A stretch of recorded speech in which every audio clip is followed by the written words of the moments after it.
Hey, everybody, this is Dr. Willie Jolley. And this is Dee Taylor-Jolley. And we're the authors of the book, Make Love, Make Money, Make It Last. 10 Secrets to Shape a Great Marriage. We just want to say good evening to each and every one of you, wherever you may be. We are doing a special show tonight because today is our son's birthday.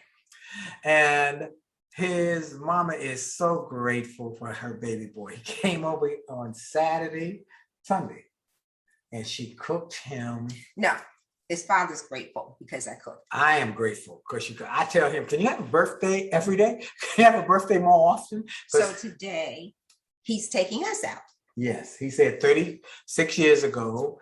Isn't that nice? He wanted to thank us for bringing him into the world. And he said, I want to take y'all out. So he arranged it. So we said, well, we'll just shift our schedule. We do Monday night, but this is a special program, special night because of our baby boy. He's a great guy, and we're very grateful for him. So we want to welcome everybody again. And for those who are joining us for the first time, we're the Jollies. We wrote a book called Make Love, Make Money, Make It Last, 10 Secrets for Shape a Great Marriage because of our son.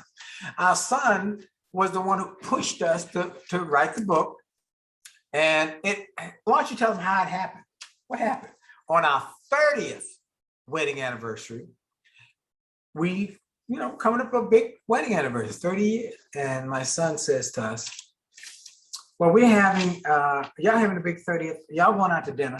Look, I want to invite a couple of my friends over. So when you come back from dinner, we can talk to you about the things y'all have done in your marriage. Because many of them don't believe when I tell them I've never seen you argue.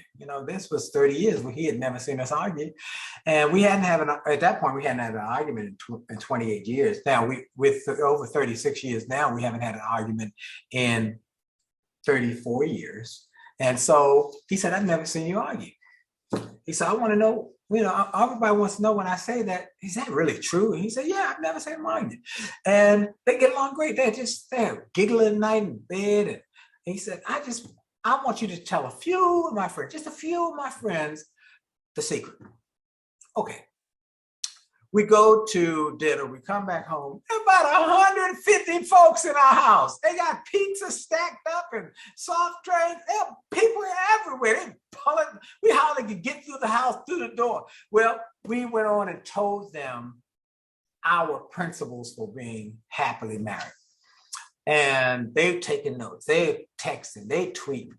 The next day he calls and says, Dad, the phones are blowing up. My social media is blowing up. They all say you gotta write a book. I said, I don't have time to write a book. I got my other book. It only takes a minute to change your life. Setbacks set up for a comeback. Turn setbacks into greenbacks. Attitude of excellence. I'm working on new books all the time. I'm on the road. I'm traveling. I got a lot of stuff going on. I can't stop it, right? He said, you gotta write a book. He said, well, we're gonna have to make it happen. He said, you're gonna have to make it happen because my friends need it. Marriages might not survive without y'all writing this book. That's what made me stop and do it. And we did it, didn't we? Yes. Now, so my son was instrumental in us doing it, and he was instrumental in also pushing us to do a weekly show. He said, y'all gotta share all you share with our friends online and on television and on programming, video. So that's what we're doing. So we had to, when he said we got to have time tonight, we made it a priority. So we think that's one of the secrets of our marriage is that we prioritize our marriage, our life, our business. And that's one of the things I've been telling some married folks about priority and how important our relationship with our family. Yeah. So in our world, our life, we got a lot going on, but we prioritize God first. Okay. Our relationship and our family second, and then business third. And friends are part of our family. We see them as an extended part of our family. So, but God first, family second, our marriage and our family and our relationship, and then business third. And it has been very, very satisfying and helpful. And so we make it important and make it a priority, and we keep them. And in line. And that's what we want to talk about tonight. Last week, we talked about what do you do when you have an indecisive spouse? No one can decide what to do. Where are you going? Because I don't know. I don't know. Where you going? I don't know. What are we going to eat tonight? I don't know. I don't know. Where we want to go? I don't know. And so, and even though that sounds cute, and after a while, no one can make a decision about the money. Can't make a decision about where you're going, what you're doing. Can't make a decision even about your romantic life. All right. So we said you have to get decisive and talk. And we constantly talk about how important it is to communicate effectively, often, and how to be able to make decisions. Now, here's the opposite side of the table. What happens when one person dominates the decisions? One person is selfish, or somebody in the relationship is selfish and wants their own way all the time. What do you do then? What do you do when somebody is not considerate of the other person?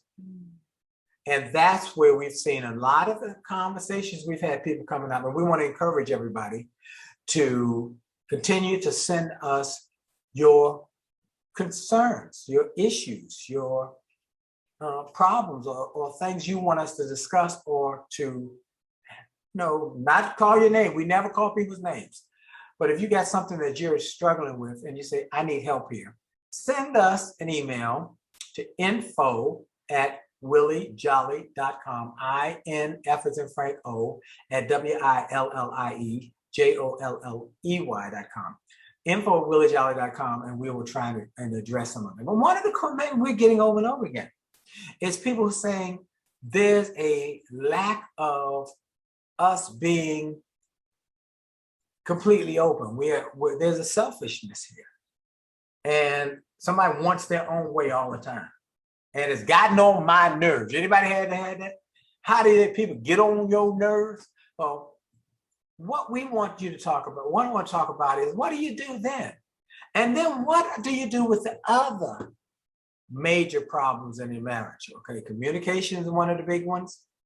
Selfishness, wanting things your way, lack of sexual satisfaction, and sex issues. You always talk about sex for everything. Everything I'm gonna talk about sex, because sex is important. The bed is not defiled. That's what the Bible says. Okay, anyway.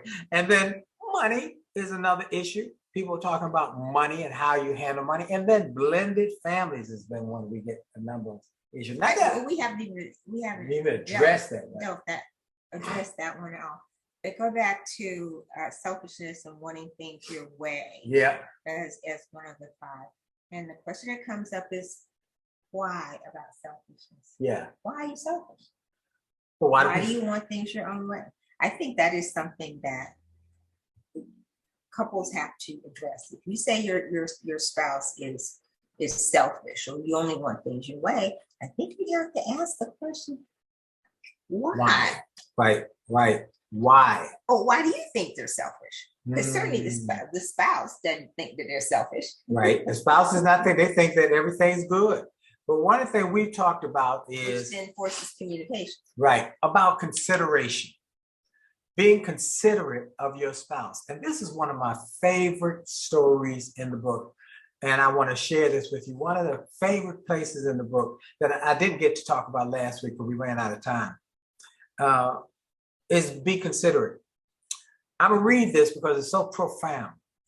If you want to stay happily married, you must learn to be considerate of your spouse. You must think about your spouse as much as you think about yourself, said marriage veteran Herman Thompson. Herman and his wife Claudia but he passed away about 6 months ago. I spoke at his service. Have been married, they were married over 50 years. And they shared a story with us that when we went to their home in Chesapeake Beach, right on the water, and sat on their back porch and talked about marriage. And they had let me use their back porch. It's so tranquil to write some of my books. And what happens when after being considered, what happened when they first married and helped them stay married? Herman said his mother was known as a great cook. All his siblings and many of his friends made it a practice to stop by in the evenings to taste her culinary delights. When Herman was newly married, one day he stopped by his mother's house after work to check on his mom and dad, and all of his siblings and many of his friends were already there, in great anticipation of his mother's dinner for that evening. When Herman pulled up the chair to the table, his mother said, hey, no, not you. No, you don't pull up the chair to the table. You do not eat without your wife being here. You're married now. You need to go home and see if your wife has cooked dinner. If she has, you eat what she cooked. If she has not cooked, then you bring her back here and the two of you will eat together. Now that you are married, you must think about your wife and her feelings as much as you think about your feelings and your concerns. He said from that day on, he honored his mother's lesson, and he always thought of his wife, Claudia, as he thought about himself. He said that was one of the best lessons he learned to help him establish a successful marriage that lasted over 50 years. And when he went on to be with the Lord, she said, he treated me like a queen because of that. What a great story. And we would visit them often, wouldn't we? And just sit and talk to them. They were such loving folks. Claudia looks like a teenager even today. She's just a gray-haired teenager, but she looks fantastic. And Herman loved her with everything. Consideration, folks. When you want stuff your way, we all want stuff our way. What did Dr. Fluid say, though? The great marriages are made up of two imperfect people who are constantly working on forgiveness, perfect forgiveness. Mm-hmm. Perfecting perfect forgiveness. Oh, was that good? Now, Dr. Fluid's been married what? 60. Over 60 years. 62 years. Something like that. So what we're encouraging people to do, we got a lot of folks who are fighting over foolishness, stuff that doesn't matter, but they want something their way. We had a couple we met with who fought over who turned out the lighter when they went out of the house at night or something. I'll go back to why are you being selfish, or why do you want things your way? It's their underlying reasons, and you have to keep asking the question why, like the guru that you don't care for, that I love. I know, yeah. Simon Sinek. Oh, I didn't see. You ain't supposed to say that. See, I don't agree. I don't know that. From my standpoint looking at the world, because he is extreme. He has extreme positions, and he's confident. Thought leaders got to be confident in everything. Thought leader. And I said, I don't agree with that. But she said, talks about asking why at least 4 or 5 different times, regardless. I agree with that now. But that I will agree with to the crux of the matter. Now I agree with that one. I did that with our business. We recently in our business, I kept asking my staff, why are we doing this? And then once you gave an answer, say, why do you say that? Now I agree with that. There's some other things that we don't. Me and a lot of my thought leaders, me and Les Brown don't always agree. Me and some of my buddies, Brian Tracy and others. Look, we got to get ready to tell folks at Instagram at 15 minutes, we got to stop y'all. Now y'all have a choice. You can just say, well, we got this and we'll come back next week. Or you see the replay, or you can go on YouTube, or you can jump right over to A Jolly Marriage on Facebook to get the rest of this session today. We're going to have a segment entitled Business Relationship. Business relationship. Is a business relationship. It's a business relationship. Why? Because I'm focused you got on the 10 business seconds, side. 9 seconds, 8 seconds. Fourth quarter. All right. We got to go Instagram. You know what you got. We're going to jump over there. We'll see y'all in a little while. See ya. Bye. All right. Now, Facebook Live and LinkedIn folks, let me finish giving you the rest of the story. So we're going to talk about business and even being selfish in business, being selfish with your money, being selfish with your sex. I got to get back to sex. I'm always going to get back to sex. Yes. Because you turned me on. Thank you. You know that, right? Yes. And that's one of the things we talk about in our, and we talk about sense of humor. A sense of humor, having a sense of humor. So I go back through these points that are communication, big problem, lack thereof, or the fact that people aren't open and honest. I think we need to teach people how to communicate. There are a lot of things that we say, but I think that people need practical examples. When we deal with training and development, you teach it, you model it, and then you get people to practice it. But there's certain things I think, because you're really different than me in terms of you speak, you tell stories, I tend to break it down and say, okay, now what exactly does it look like? So when we tell people, well, you know what? You have some communication problems, or you need to work on communication. What the heck does that look like? For some people, I am communicating, but then who's listening? Or maybe they're not listening. Or maybe Or how they communicate. Or how they communicate, or you thought you were, but it didn't work. So why is that? So then why is LQC so critical? Listen, question, and clarify is that then we have to remind people that they have to listen, and you listen with your body as well as with your eyes, as well as with your ears. Listen fully. What's the word? Listen strong. Listen passionately. Listen with the same emphasis or in degree of intensity that you speak with. I'm listening, and I'm not prejudging what you're going to say or what your position is. So I'm saying that is a skill which can be learned. What does it mean to communicate? Communication is two-way. So while somebody is talking, the words coming out, the eyes, the listening. How about this? People who talk and their body language is not working with it. Imagine this. Yes, I agree. When people there's not working. There's inconsistency. Yes. But I think it's more important, and a lot of the materials bears up that it is more important that you listen.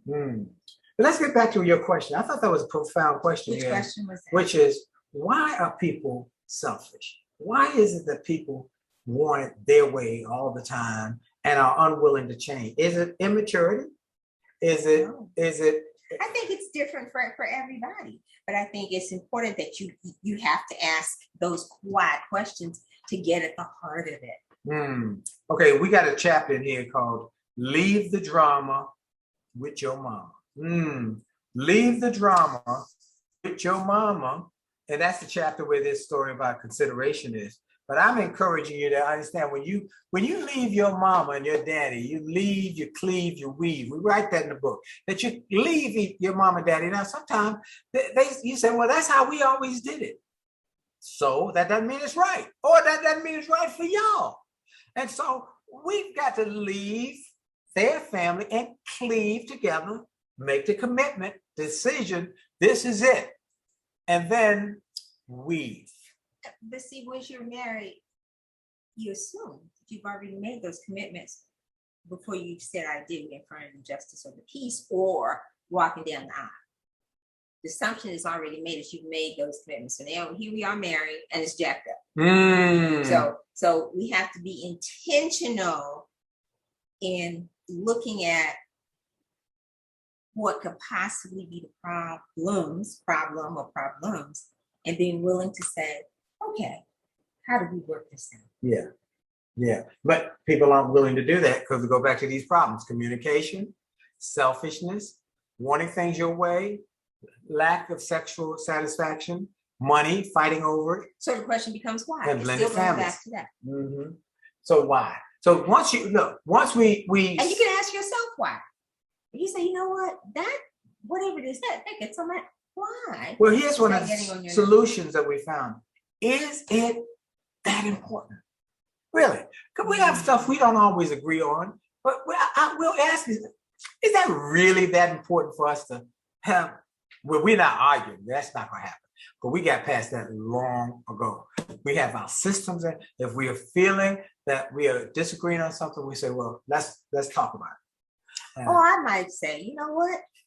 You have gotten on my last nerve. I do say that. Yeah, and I you say, have gotten on my last nerve, and I am going on vacation without you. And I say, when we leaving?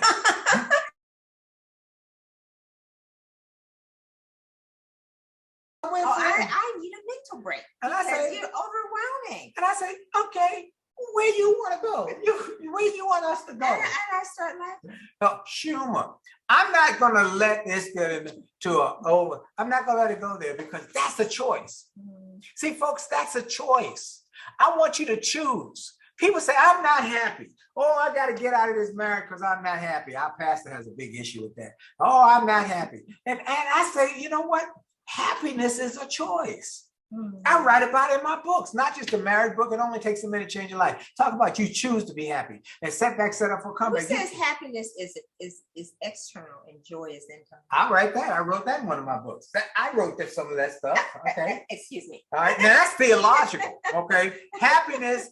People try to get a car. A car will make me happy. A house will make me happy. A bigger bank account will make me happy. They go after these things to get happiness when real joy is internal. I gave my life to the Lord. I gave my life to the Lord. And my life changed. I know that works. I know I saw it. I was without God at one point, and then I was with God. And it's so much better with God. But it's a choice. And joy is eternal. It's internal and eternal. I would add. Yeah. Discipline. Well, what kind of discipline? Mental discipline. I think that's something that we don't talk about enough in terms of all of the things that we say. You know what? You got to work on communication. If you think you're selfishness, you got to become aware of that. A lack of wanting your own way. But you know what? If you choose to not be disciplined, that means to really think through what is going on with you and decide, you know what? Okay, this is jacked up. And I need to work on it. It doesn't, all this other stuff, it doesn't matter. Because any change requires effort. Right. Any change requires effort. So you first must make up your mind, which requires discipline. Because once you, with your book, it only takes a minute to change your life. Once you make up your mind, once you decide, you're at least on the right road. Right. And then you have to move down the road. That requires discipline. There are going to be bumps and bruises and rocks and stuff. And you have to constantly decide, which is a discipline of your will. That's no different than getting up and going to the gym every morning. And then it gets to the habits. So all of these things also depend upon the habits that you have chosen to engage in. And then it takes time to do that. You know, the studies say a habit can be anything from 21 days to 67, even longer, because it depends upon the difficulty of the behavior that you're trying to change. Wow. You see why I married her? Because she's really smart. And she really is. And she's sexy. And she turns me on. And she's my best friend. And we talk about everything. The good, the bad, the ugly. We talk about everything. And we are nice to each other. I think that is very important. We're nice. And that's a decision. Nice again. A decision. It's a decision. And sometimes you can be with somebody who is not nice. You know, they can buy you things. They can be over the top with certain kinds of behaviors. And then the words that come out of their mouths are ugly, or the words put you down. Or controlling. Controlling. And then that's a whole nother thing to deal with. It impacts your self-esteem. Yes. So what do we want you to do? Here's what we want you to do. We want you to make a decision that you're going to follow the tenets, the principles that we've laid out. Every week we lay out the principles. We're not going to deviate. We're not going to change. We talk about communication. We talk about you must start to have open, honest communication without being ugly and without being mean-spirited. And if there's a problem that you employ the 4 F's, be friendly, be frank about your feelings, be fair, listen to their way and their perspective, and then be focused on a win-win. And those problems, you want to attack the problems rather than attacking each other. And then if there's a sexual issue, that you talk about it. You might need some medical help. You might need to talk about it. You definitely don't want to have no headaches. You know, I got a headache tonight. You do that. It's chapter number 8, sex, headaches, and other lies that Jane Herlong said her mama told her, that don't ever have no headache when you get married, because if you do, remember there's a woman with an aspirin in her pocketbook. No, you want to have communication that's open, that's honest, and that's focused on winning. Now we're going to talk about next. We're going to come up, I don't know if it's next week or the week after, about money and how money is marriage is a merger. She's been working on some real great detailed information about marriage is a merger, isn't it? Really wealth building. But marriage is a merger of these two entities. Yes. And then you get on a mindset of wealth building. And then we're talking about the elements that help to make a successful marriage. And money is a major one. Yes. And then the whole wealth building, when you talk about money, is how I'm focused on how do you build wealth together? Yes. And how do you have more sex together? We are going to be consistent. I always talk about getting a brother getting hooked up, and she always talk about the money and if between the two. And we, the two of us, work it out because I'll listen to her money and she listen to me sex, and we keep it going and we talk and we have a lot of fun and we laugh at night and we talk about everything and we fighting for each other and we got each other's back. Yes. And we are in it together to win it together. Am I right about it? You're right about it. It takes teamwork to make the dream work. Come on. Well, look, our time is up. We want to thank you. My son is going to pick us up soon. He's sending us a note now. He's taking us out. We're very grateful that he's been a great son. We have a daughter as well. We want to send love to her. Her birthday's tomorrow. So we're going to send love to her on her birthday, 10 years apart. 10 years on one day after another. So we are very grateful. And then we will talk to you next week. We want to encourage everybody to go to ajollymarriage.com and get the bundle. We highly recommend you get the bundle because that's 2 books that you can read together. And at the end of each chapter, there are learning points that we want you to write in the books, each one of you, about your learning lessons, what you learned about yourself and about your spouse. And then discuss it at the end of each chapter. And then, chapter 1, what did you learn? And discuss your notes that you wrote. Then there's a workbook that each one, we got 2 books, 2 workbooks, an audio book. We got a nicest note, a voicemail today from a lady on our website. We have a place where you can leave a voicemail. She said that audio book was incredible. It was incredible. And now she asked about the CD seminar, and you get that. I need that CD seminar for my husband and I. We are doing so much better, and it's so much sweeter, nicer. For a small investment, it'll save you from going to the divorce lawyer. And that can be, look, it can be costly. And so we want to encourage you. We're going to have our seminar. We really got to do this soon because after Labor Day, because we want to make sure that you get a chance to spend time with her, ladies and gentlemen. You get a time to spend with me, and we talk about man stuff. They talk about women stuff, and then we get together to talk about couple stuff. That makes sense? We're going to save some marriages, enhance some marriages, encourage some marriages, uplift some marriages, and build some great marriages. We want to thank you. We going out now this evening? Be with our Sunny boy. And she's happy. Yes, she cooks such a nice meal for him. He can have a birthday every day for me. I get meals. I get all sorts of goodies because of that. She loves her baby boy. And he's good.